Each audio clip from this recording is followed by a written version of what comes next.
Welcome to কোনার পাঠশালা। কেমন আছেন সবাই? আশা করি সবাই খুব ভালো আছেন।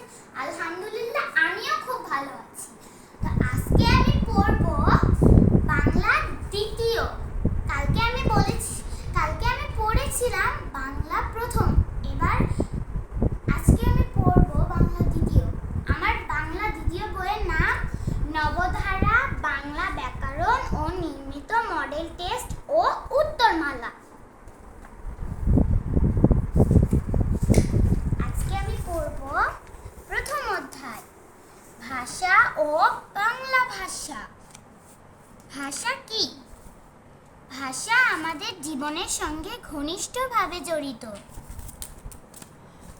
সাধারণভাবে ভাষা বলতে আমরা বুঝি প্রতিদিনের কথাবার্তা। এই কথাবার্তা আমরা একে অন্যের সাথে বলি। এর মাধ্যমে আমাদের মনে ভাব প্রকাশ পায়। আমরা সমাজে বাস করি বলেই মনের ভাব প্রকাশ করতে হয়। সমাজে অন্য যারা বাস করে তাদের সঙ্গে আমাদের বিভিন্ন প্রয়োজনীয় কাজ থাকে। এ প্রয়োজন মিটাতে ও প্রয়োজনীয় কাজ করতে আমাদের মনের ভাব প্রকাশ করতে হয়। আমাদের মনের ভাব প্রকাশ করতে অর্থপূর্ণ যে ধ্বনি বা ধ্বনির সমষ্টি আমরা উচ্চারণ করি তাই ভাষা। অর্থপূর্ণ ধ্বনি উচ্চারিত হয় বাকযন্ত্রের সাহায্যে। বাকযন্ত্র হলো জিহ্বা, কণ্ঠনালী, তালু, দাঁত, আলজিভ ইত্যাদি প্রত্যঙ্গের মিলিত রূপ। প্রাচীনকালে মানুষ বর্তমান যুগের ভাষা ব্যবহার করতে শিখেনি। তখন তারা ইশারা, চিত্র, অঙ্গভঙ্গি, নাচ ইত্যাদি দ্বারা মনের ভাব প্রকাশ করত। তখন ভাষার বিকাশ না হওয়ায় মানুষ গুহায় বা গাছের ডালে বসবাস করত।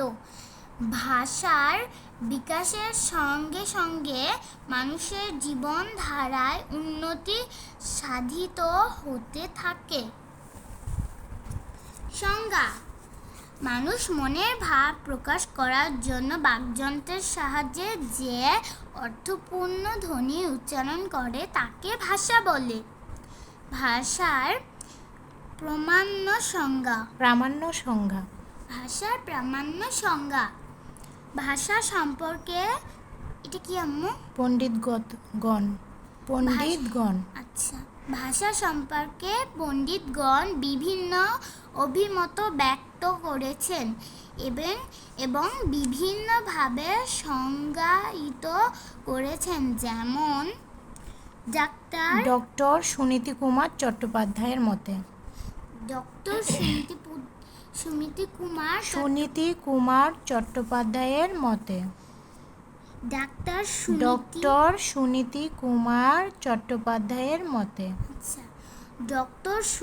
কুমার চট্টোপাধ্যায়ের মতে মনের ভাব প্রকাশ করার জন্য বাকযন্ত্রের সাহায্যে উচ্চারিত ধ্বনি দ্বারা নিষ্পন্ন কোনো বিশেষ জনসমাজে ব্যবহৃত এটা স্বতন্ত্রভাবে অবস্থিত তথা বাক্যে প্রযুক্ত শব্দ সমষ্টিকে ভাষা বলে। ডক্টর সুকুমার সেনের মতে মানুষের উচ্চারিত অর্থবহ বহুজনবোধ্য ধ্বনির সমষ্টি ভাষা। ডক্টর মোহাম্মদ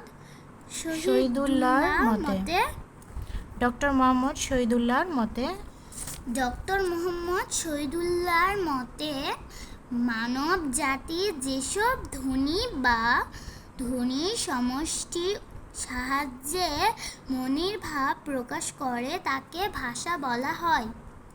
ডক্টর মোহাম্মদ আব্দুল হাইয়ের মতে হাইয়ের মতে এক এক সমাজের সকল মানুষ অর্থবোধক ধনী সকল মানুষের অর্থবোধক ধ্বনির সমষ্টি ভাষা।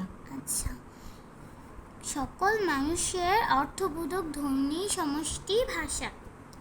উল্লেখিত সংজ্ঞাগুলোর ভিত্তিতে বলা যায় যে মানুষ তার মনের ভাব প্রকাশের জন্য বাকযন্ত্রের সাহায্যে যেসব অর্থবোধক ধ্বনি বা ধ্বনি সমষ্টি উচ্চারণ করে তাকে ভাষা বলা হয়। ভেরি গুড, খুব সুন্দর হয়েছে। আচ্ছা, এখানে তো একটা প্রশ্ন দেওয়া আছে, তাই না? এখানে তো প্রশ্ন একটা আছে, সেটা হচ্ছে ভাষা কাকে বলে? ভাষা কাকে বলে? তুমি বলতে পারবে ভাষা কাকে বলে? হ্যাঁ, বলো দেখি, ভাষা কাকে বলে? মানুষ বাকযন্ত্রের সাহায্যে যে অর্থপূর্ণ ধ্বনি উচ্চারণ করে তাকে ভাষা বলে। হয়নি। মানুষ মনের ভাব প্রকাশ করার জন্য বাকযন্ত্রের সাহায্যে যে অর্থপূর্ণ ধ্বনি উচ্চারণ করে তাকে ভাষা বলে। তুমি এটা মুখস্থ করে আমাকে দিতে পারবে? হ্যাঁ। বলতে পারবে? বলো দেখি। আবার হ্যাঁ। মানুষ মনের ভাব প্রকাশ করার জন্য বাকযন্ত্রের সাহায্যে যে অর্থপূর্ণ ধ্বনি প্রকাশ করে তাকে ভাষা বলে। ঠিক আছে, সুন্দর হয়েছে। এবারে একটু ক্লিয়ার করে সুন্দর করে বলো দেখি। মানুষ মনের ভাব প্রকাশ করার জন্য ক্যামেরার সামনে তাকিয়ে বলো। মানুষ মনের ভাব প্রকাশ করার জন্য বাকযন্ত্রের সাহায্যে যে অর্থপূর্ণ ধ্বনি উচ্চারণ করে তাকে ভাষা বলে। থ্যাংক ইউ ভেরি মাচ, সুন্দর হয়েছে। আজকে তুমি পড়ছো ভাষা ও বাংলা ভাষা, তাই না? ভাষা ও বাংলা ভাষা। তো আজকের মতো বাংলা দ্বিতীয় এই পর্যন্তই পড়া তোমার। হ্যাঁ, আমরা এখন অন্য সাবজেক্ট পড়বো, যদিও আমরা ক্যামেরার মানে অফ ক্যামেরায় আমরা পড়বো, অন্যান্য সাবজেক্টগুলো আমরা অফ ক্যামেরায় পড়বো। তো আজকের মতো ভিডিওটা এই পর্যন্ত। বন্ধুদের উদ্দেশ্যে কিছু বলো। বন্ধুরা, সবাই ভালো থাকবেন, সুস্থ থাকবেন, নিজের শরীরের প্রতি খেয়াল রাখবেন, আমাকে বেশি বেশি দোয়া করবেন।